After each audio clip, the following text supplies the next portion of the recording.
quiero que aprovechemos este bicentenario que estamos recordando, los 200 años de la llegada de Diego Thompson, un misionero, un maestro escocés que también 2 generaciones antes de William Morris ya comenzó con su labor educativa en nuestro país.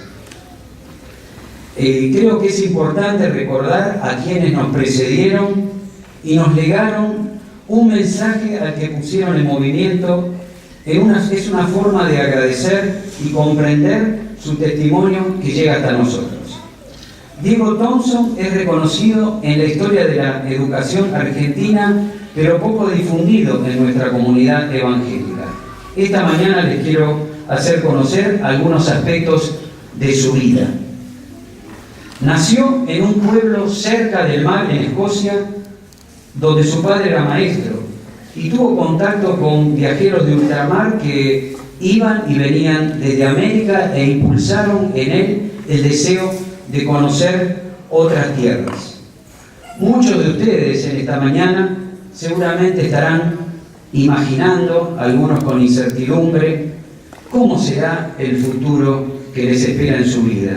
Diego Thompson nos desafía a dar los primeros pasos de esos sueños. Todo proyecto personal requiere que nos preparemos.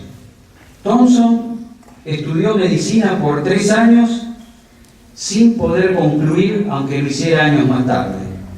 Pero fue sin duda una fuerte experiencia espiritual que vivió en el Círculo Bautista, al que pertenece la escuela que hoy nos recibe, que lo inspiró para evangelizar mediante la educación. Desde ese momento sintió la vocación de llevar la palabra hasta lo último de la tierra, con esa convicción de que el Evangelio es fermento de transformación personal y cultural. En Londres conoció un nuevo sistema educativo destinado a los niños más pobres, y a cuya difusión dedicó sus esfuerzos, y en lo que él unió esas 2 palabras que tiene el logo que nos preside, que dice Diego Thompson, 200 años, Biblia y escuela. Cuando salió de Liverpool en el año 1818, estaba empezando una aventura que lo llevaría a recorrer nuestra América durante 30 años. Salió de Liverpool, llegó a la Argentina el 6 de octubre de 1818. Y llegó a Buenos Aires sin conocer el idioma español, el que empezó a aprender en poco tiempo, y así pudo empezar a usar 2 cosas que traía Diego Thompson en su valija. ¿Qué cosas traía Diego Thompson en su valija? La primera, la Biblia en castellano. La Biblia en español en América era un objeto raro, debido a que la lectura de la Biblia en español estaba prohibida. Cuenta Thompson que cuando llegó la primera caja con libros, fue examinado por un censor de la aduana que los miraba con el ceño fruncido. Thompson estaba nervioso, pero cuando dio la aprobación, sintió que realmente se abría una nueva etapa para el continente americano. La Buenos Aires de hace 200 años atrás no aceptaba la disidencia religiosa. Sin estridencias ni provocación, Thompson dialogó con sacerdotes y autoridades a quienes entusiasmó en la idea de permitir la libre circulación de la Biblia en español, defendió el derecho de cada persona a leer libremente la palabra y confiaba en la capacidad individual de entender el mensaje sin intermediarios. Cuando supo que muchos americanos no hablaban el español, su mayor afán fue traducir las escrituras a lenguas indígenas. En Perú, años más tarde, invitado por el general San Martín para dirigir escuelas, inició la traducción del Nuevo Testamento al quechua, que fuera publicado en Londres en primer término el Evangelio de Lucas y el libro de los Salmos en Aymara. Esa tarea no se hizo con comodidad de un escritorio, sino que en reiteradas ocasiones tuvo que huir y perder parte de los manuscritos en tiempos de guerra civil. La vida de Thompson nos muestra que cuando tenemos proyectos no existen condiciones ideales para llevarlos a cabo, y que es la convicción y el esfuerzo, a pesar de las circunstancias, las que nos darán los resultados. A lo largo de su ministerio dejó una estela por todo el continente americano a favor de la difusión de la Biblia y la educación popular. En segundo lugar, la segunda cosa que traía Diego Thompson en la valija, y muy importante, era un nuevo método de enseñanza, el sistema de monitores o sistema lancasteriano. Veamos cómo estaba Buenos Aires hace 200 años atrás. A su llegada se encontró con una Buenos Aires que estaba pasando un periodo de relativa paz bajo el gobierno de Pueyrredón. Esos primeros meses pacíficos pronto se terminarían para iniciarse un periodo de anarquía y crisis económicas. Thompson convenció a las autoridades que su propuesta educativa se adecuaba a la escasez de maestros y a la falta de recursos del Estado. El sistema lancasteriano, con su base de enseñanza mutua y didáctica progresiva, fue un modelo moderno que se aplicó a la alfabetización, la enseñanza de la disciplina, la higiene y la aritmética. Este sistema se basaba en el uso de alumnos avanzados llamados monitores. Los monitores se comunicaban con un único maestro del quien recibían los conocimientos y la forma de organizar la actividad escolar. En la cúspide estaba el maestro, los alumnos en la base y los monitores en el centro eran los que tenían a su cargo la enseñanza directa en grupos de 10 alumnos. Un solo maestro en aquellos tiempos podía ocuparse de hasta 500 alumnos. El método lancasteriano establecía incentivos y castigos, y llegar a ser monitor constituía el principal premio. Los novedosos recursos empleados en un contexto de pobreza didáctica fueron determinantes para la aceptación. Clases planificadas, organización del tiempo, mesas de arena para los alumnos, ya que no existían papel, ni lápiz, ni virome, ni tinta, cartillas impresas y libros. La organización jerárquica que apuntaba a la escolarización universal, incluyendo a las niñas y a los más pobres, significó un éxito que pronto se extendió desde el Río de la Plata hasta México.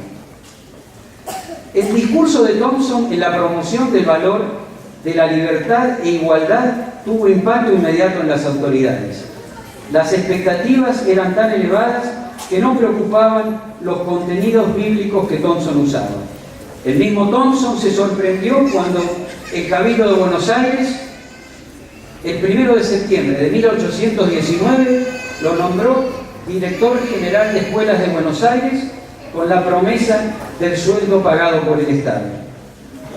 En pocos meses, la imprenta de la Independencia estaba imprimiendo cartillas de alfabetización con selecciones del Antiguo Testamento.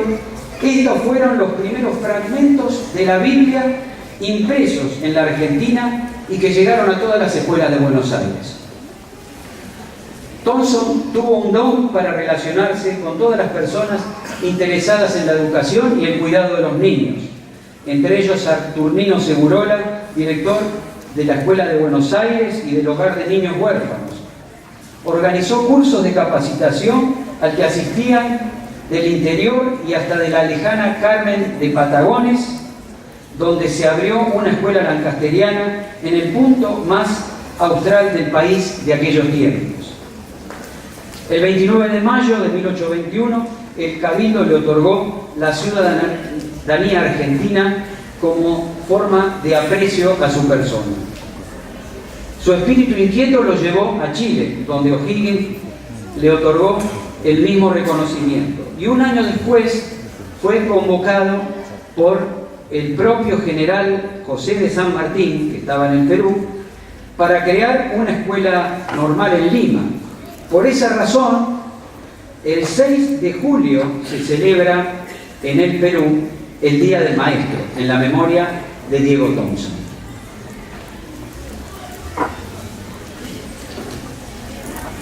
La vida de Diego Thompson fue la de un luchador que enfrentó obstáculos y defensas, que abrió nuevos caminos que llegan hasta nuestros días.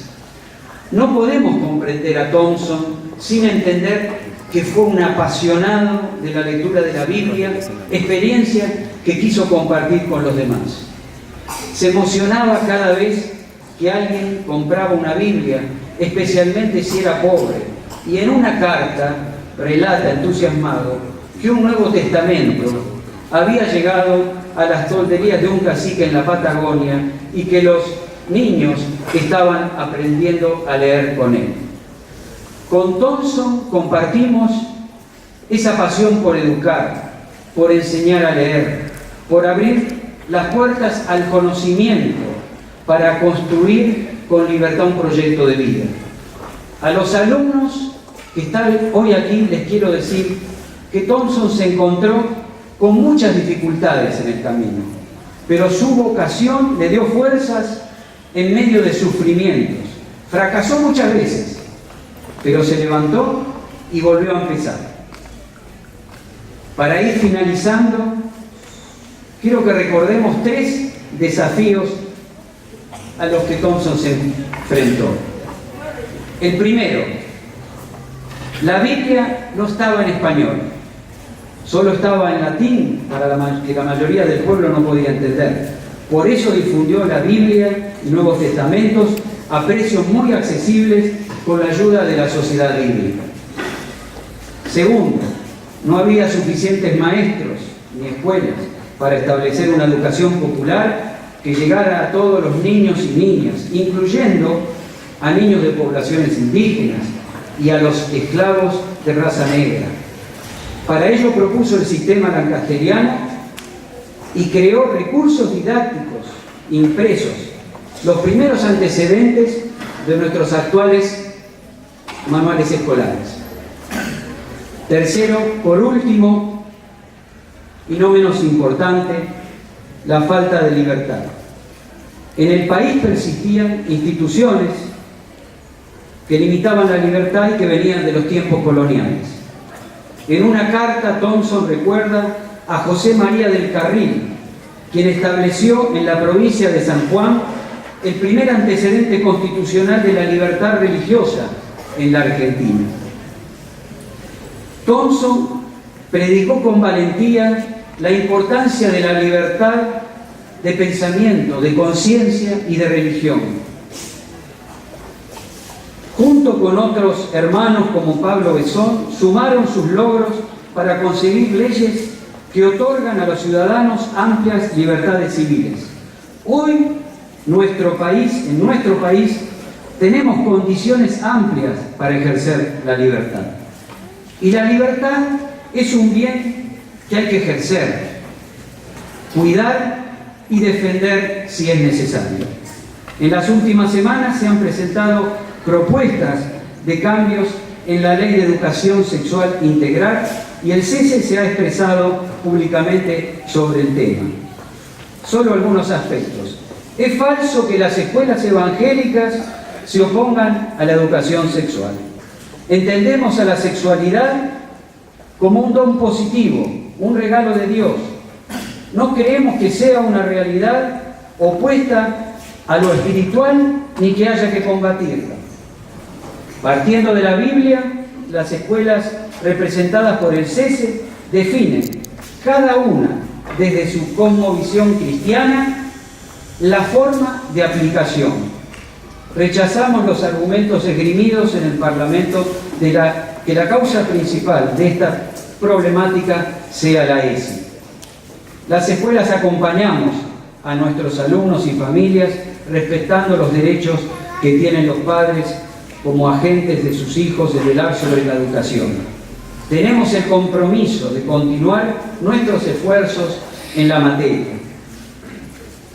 Algunos periodistas y legisladores confunden a la opinión pública cuando dicen que nosotros estamos en una cruzada contra la educación sexual.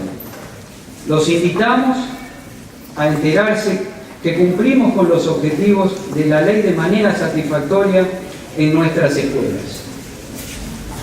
Todas las propuestas legislativas que estamos haciendo referencia tienen en común la eliminación del artículo 5 que otorga a las escuelas privadas el derecho de aplicar los objetivos y contenidos, dice la ley textualmente, en el marco del respeto al ideario institucional y a las condiciones y a las creencias de sus miembros.